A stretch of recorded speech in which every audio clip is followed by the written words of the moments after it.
I arrived late in the afternoon, just as the sun was beginning to set below the horizon. The drive had been longer than expected, but I finally reached the cabin. It was exactly what I had imagined, small, cozy, and nestled among the trees. No neighbors for miles, just the sounds of the wind and the chirping of birds. The cabin had an old charm, with a wood-burning stove, rustic furniture, and large windows that overlooked the forest. I felt a sense of relief as I stepped inside, the weight of the world already starting to fall away. I unpacked my bags and set up a little camp inside. There was a nice fireplace in the living room, so I started a fire to keep the chill of the evening at bay. The crackling flames were comforting, and I let out a sigh of relief. I was finally alone, with no phone calls or emails to interrupt my time. That night, I sat by the fire, reading a book and listening to the occasional crackle of the logs. The only sound outside was the wind rustling through the trees. It was the kind of quiet I had been craving. But as the night wore on, I began to feel uneasy. I couldn't quite put my finger on it, but something was off. The wind seemed to howl a little too loudly, and the shadows in the corners of the cabin felt too dark. I shrugged it off. It was just the isolation, I told myself. I eventually turned in for the night, locking the doors and pulling the covers over me. Around midnight, I woke up to the sound of a faint knock. At first, I thought it was my imagination, but then I heard it again. A soft, rhythmic knocking. It wasn't coming from the door.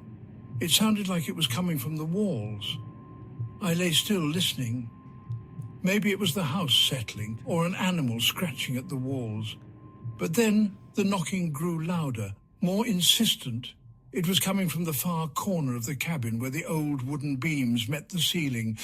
I tried to ignore it, pulling the covers over my head, but the sound kept going, steadily, like someone was knocking in a slow pattern, almost methodically. I couldn't take it anymore. I grabbed the flashlight from my bag and decided to investigate. The cabin was small, but the shadows seemed to stretch endlessly in the dark. I walked cautiously towards the source of the sound, my heart pounding in my chest. The knocking stopped as I reached the corner of the cabin, but I couldn't shake the feeling that I wasn't alone. I checked the windows, the walls, and even the attic hatch. Everything seemed fine. No animals, no signs of anyone else being there. But something wasn't right. I felt like I was being watched. That's when I noticed something strange. The rug in the corner of the room had been moved slightly, revealing a small trapdoor underneath. It was old, with rusted hinges, and the wood around it looked warped. I hesitated. I wasn't sure if I should open it, but the curiosity got the better of me. I pried open the trapdoor with the flashlight in hand. What I saw beneath it made my stomach drop. There was a narrow staircase leading down into a dark, musty cellar, and in the cellar I could see something that looked like a large old chest. I don't know why, but I felt compelled to go down there. I descended the stairs slowly, the air growing colder with each step. My flashlight flickered as I reached the bottom, and I shone the beam over the chest. The chest was old, covered in dust, with strange carvings etched into its surface. It was locked, but it didn't feel like any ordinary chest. There was something wrong about it. I bent down and examined it closer. There was a small keyhole, and something told me that I needed to open it. But as I reached for the latch, I heard the unmistakable sound of footsteps behind me. I froze. There in the doorway of the cellar stood a figure. At first I thought it was a trick of the light, but no. There was someone standing there. A person, but their face was hidden in the shadows.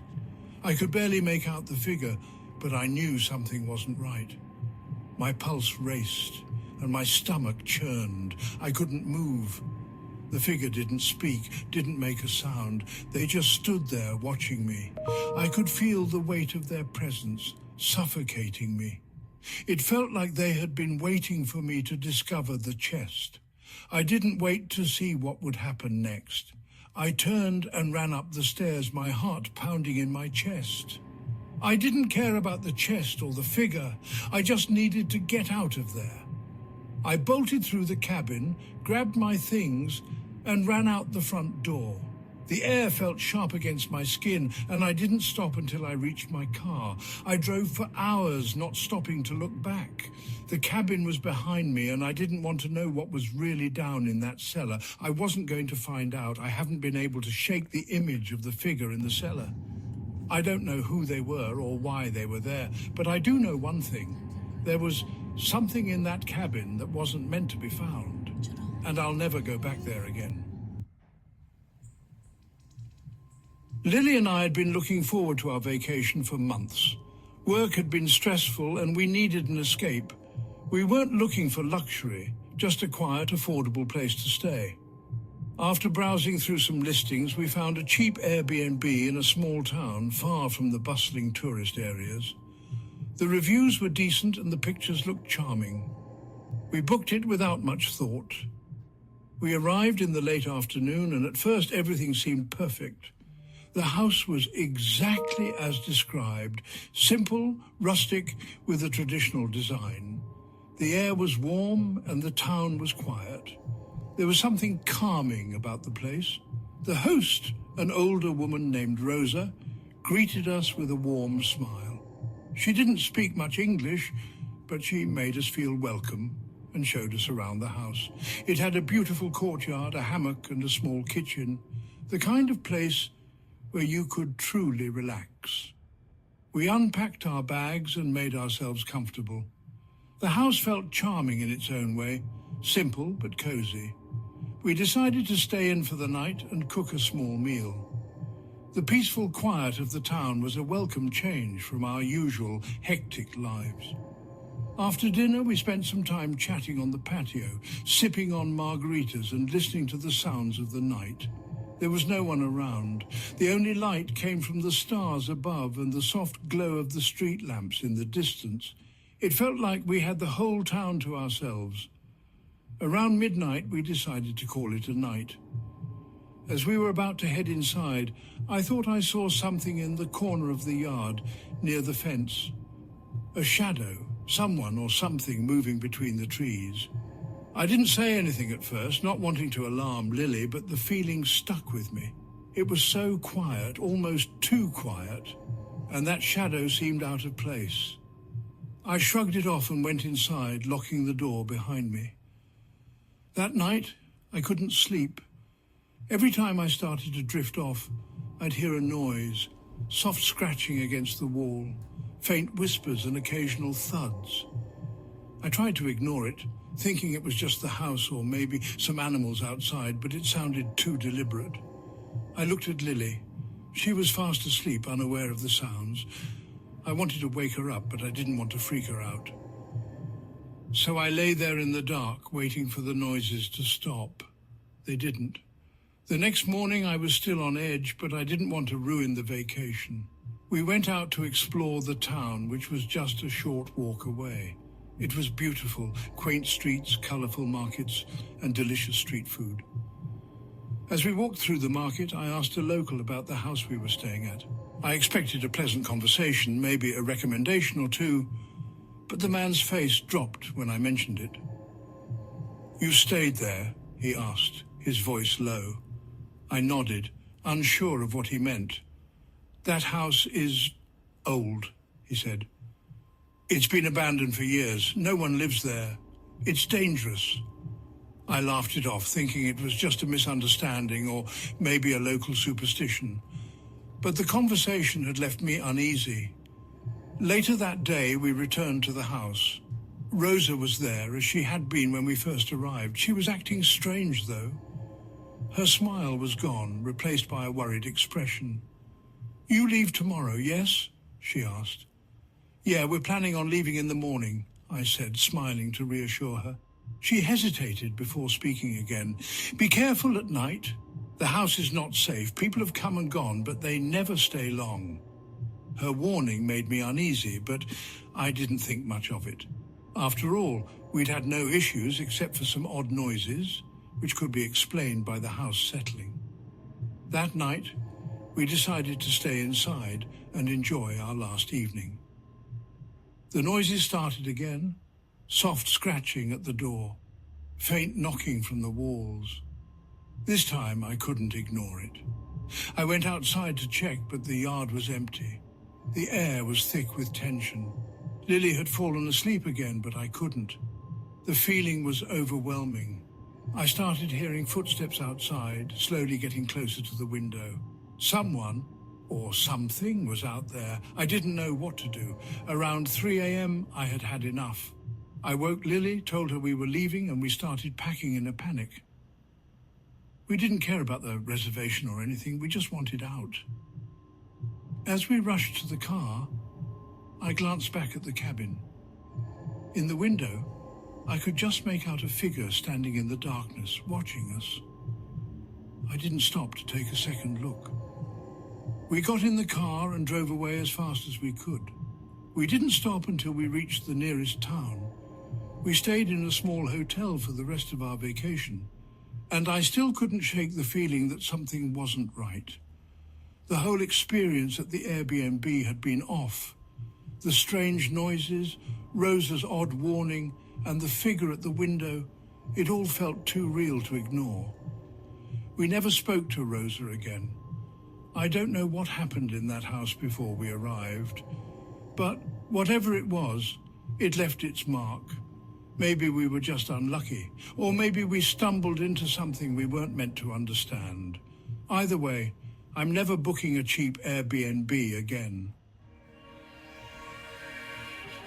I needed a break. My life had become a blur of work and stress, and I was craving some solitude. So I decided to get away for the weekend and booked a cabin. It seemed like the perfect escape, away from the noise, away from everything. I found the cabin through a rental site. It was a small, cozy place in the middle of nowhere, surrounded by trees. The price was cheap, and the reviews were good. A perfect little hideaway, or so I thought. When I arrived, I was greeted by the stillness. The cabin was exactly what I imagined, small, secluded, with a wraparound porch. The sky above was clear and the air smelled fresh.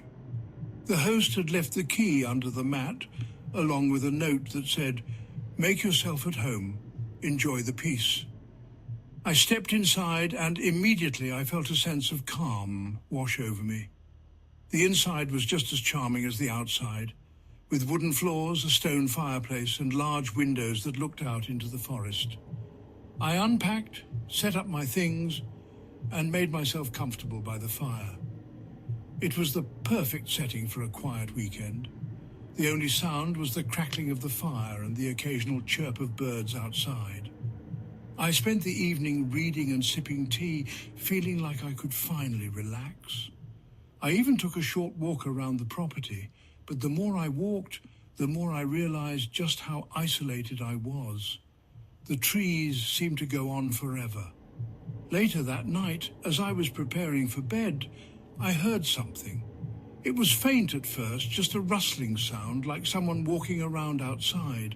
I froze. It wasn't the wind, and it wasn't an animal. The sound was too deliberate. I peered through the window, but all I could see were the shadows of the trees swaying in the breeze. I convinced myself it was nothing, maybe just an animal. But the sound lingered in the back of my mind. The next evening, I decided to go to bed early. The sound had returned, this time louder and closer. I tried to ignore it. I pulled back the curtains. That's when I saw it. A figure was standing by the tree line, just barely visible in the shadows. It was too far for me to see clearly, but I could tell it was human-shaped. And it wasn't moving, it just stood there, staring into the cabin. I felt my heart race, and for a moment I thought about grabbing my things and leaving, but where would I go? I spent the next few hours too nervous to leave the cabin.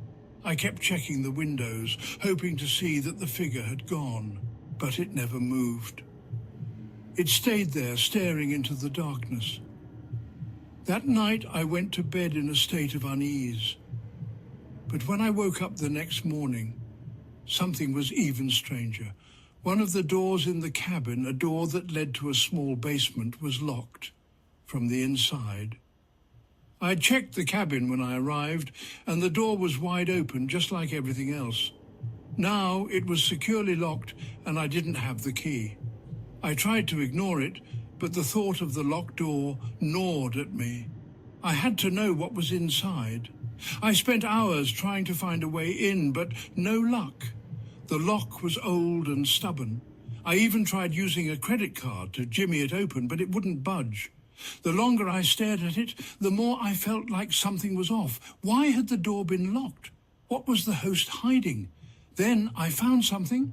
Behind the door, under a loose floorboard, was a piece of crumpled paper. I unfolded it slowly, my hands trembling. It was a message written hastily in jagged handwriting. "Don't stay here. Don't go into the basement." My blood ran cold. Who had left this? And why? As I stood there trying to make sense of the note, my phone rang. It was the host, Karen. "Hi, just checking in to see how you're doing," she said, her voice calm, too calm. I tried to keep my voice steady. "I found something in the cabin, a note. It said something about the basement." There was a long pause on the other end. Then she spoke again, her tone shifting to something much colder. "You shouldn't have opened that door." The call ended abruptly. I couldn't shake the feeling that I had made a terrible mistake by staying. Something was wrong with that place. The locked door, the strange noises, the figure outside. I grabbed my things and ran out the door, not even bothering to lock it behind me. I drove as fast as I could, not daring to look back at the cabin, the woods, or the dark shadows that lingered just out of sight. As I left the woods behind me, I couldn't help but feel like I'd narrowly escaped something that didn't want me to leave. I never went back to that cabin. In fact, I don't think I'll ever go back to that area. There's something about it, something off, that I can't shake. I'll never forget the locked basement door, the message, or the strange feeling that something was watching me the entire time. And to this day, I can't help but wonder who or what was waiting in that basement.